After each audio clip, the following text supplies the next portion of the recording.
Chapter 6. Confronting the Tyrant.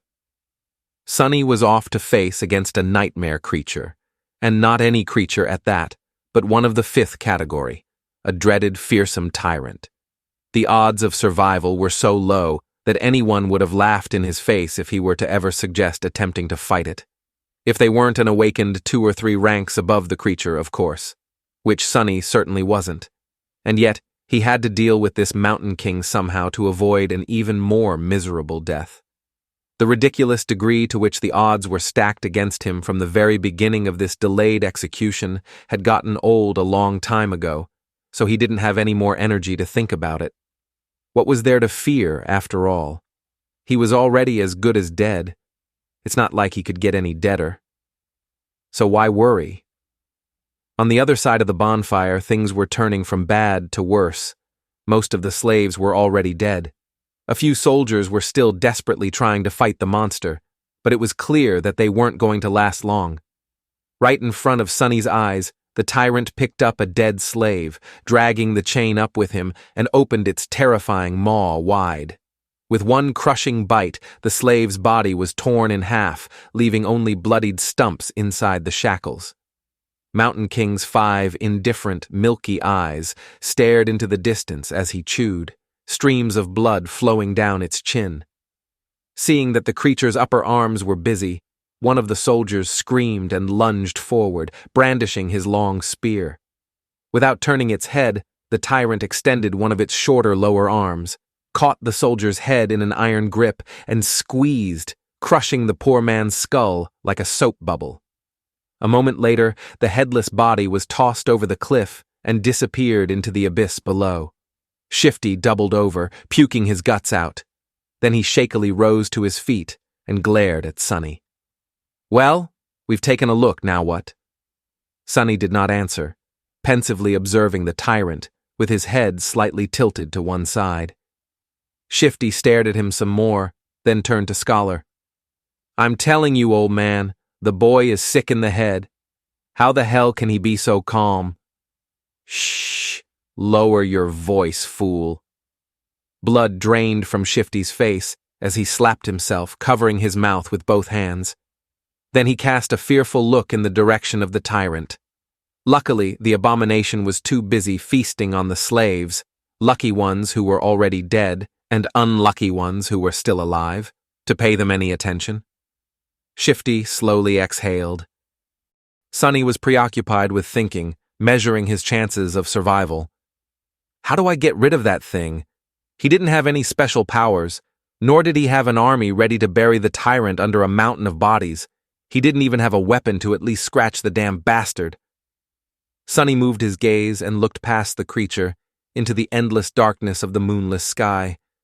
As he was watching the night, a bright flash streaked in the air and collided with one of the tyrant's arms, bursting into a rain of sparks. The young soldier, Sonny's heroic liberator, had just tossed a burning piece of wood at the monster and was now defiantly raising his sword. "Face me, devil! A distraction, just what I needed." Because there was no way for Sonny to kill the Mountain King with his own 2 hands, he had decided to enlist some help. A human wouldn't be up to the task, so instead, he was planning to use a force of nature. "Since I can't do the bastard in myself, let's make gravity do it for me." He was in the middle of thinking over the details of the plan when the young hero's foolish bravado presented an opportunity. Now, everything depended on how long the pompous idiot would manage to stay alive. "Come with me," Sonny said as he started running toward the far end of the stone platform, where the heavy wagon was perched dangerously close to the edge of the cliff. Shifty and Scholar shared a dubious look, but then followed, perhaps confusing his calmness with confidence, or maybe divine inspiration. After all, it was a widely known fact that crazy people were often favored by the gods. Behind them, Hero nimbly ducked under the tyrant's claws, slashing it with the sword. The sharp edge slid ineffectively across the dirty fur, not leaving even a scratch on the creature's flesh. In the next second, the tyrant moved with frightening speed, throwing all 4 of his hands in the direction of its new, irritating foe. But Sonny had no way of knowing. He was running with all his speed, getting closer and closer to the wagon. Once there, he hurriedly looked around, checking if there were any larvae close by, and moved to its rear wheels. The wagon was left at the upper end of the stone platform, where it narrowed and turned back into the road. It was turned sideways to block the wind, with its front facing the mountain wall and its back facing the cliff. There were 2 large wooden wedges placed under the rear wheels to prevent the wagon from rolling backward. Sonny turned to his companions and pointed at the wedges. "When I tell you, remove both of them. Then push. Understand?" "What? Why?" Shifty stared at him with a dumbfounded expression on his face. Scholar just looked at the wedges, and then at the tyrant. Hero, miraculously, was still alive. He was weaving between the creature's limbs, always just half a second away from being completely eviscerated. From time to time, his sword flashed in the air, but to no avail. Mountain King's fur was too thick, and his skin too tough to be harmed by mundane weapons. There was a hint of apprehension on the young warrior's face. All the other soldiers, as far as Sonny could see, were already dead, so he really needed that one to live a little bit longer. "Don't die yet," he thought. To Shifty, he simply said, "You'll see."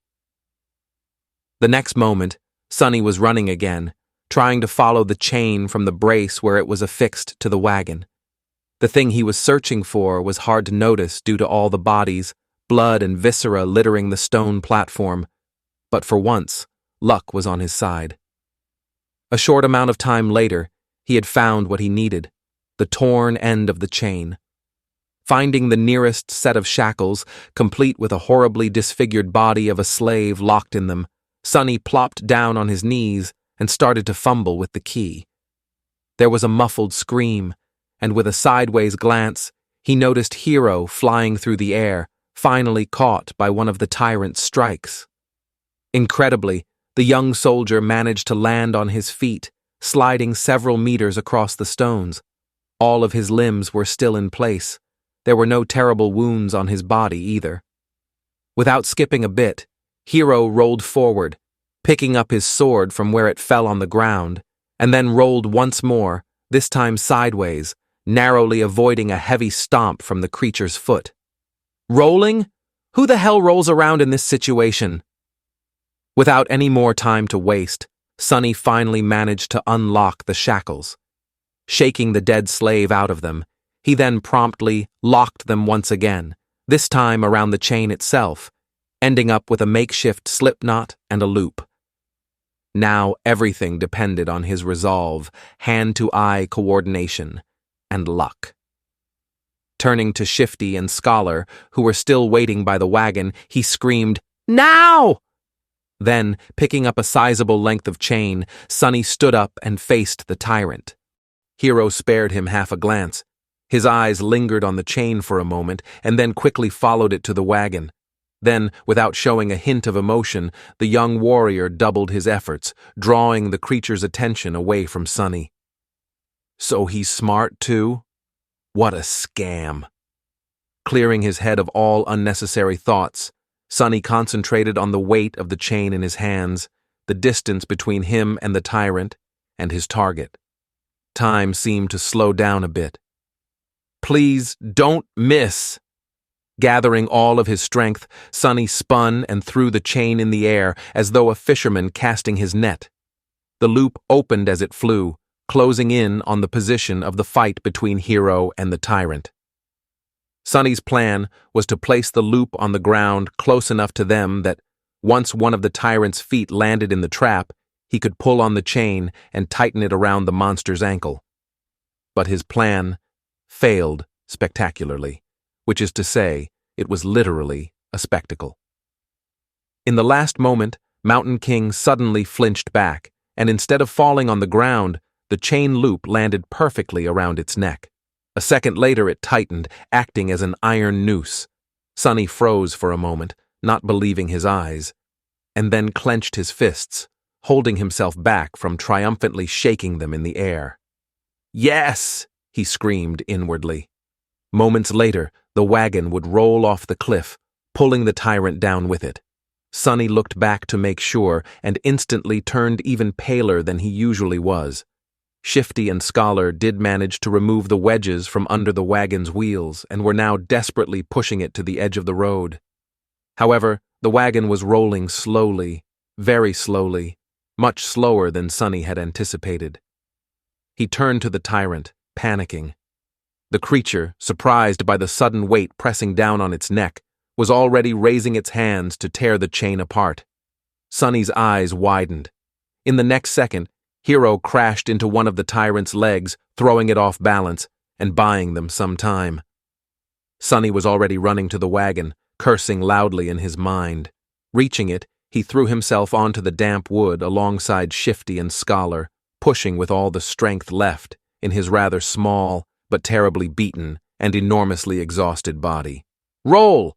Roll, you creaky piece of shit!" The wagon sped up a little but was still rather slow in reaching the cliff's edge. At the same time, the tyrant finally managed to get a hold of the chain tied around its neck, ready to free itself.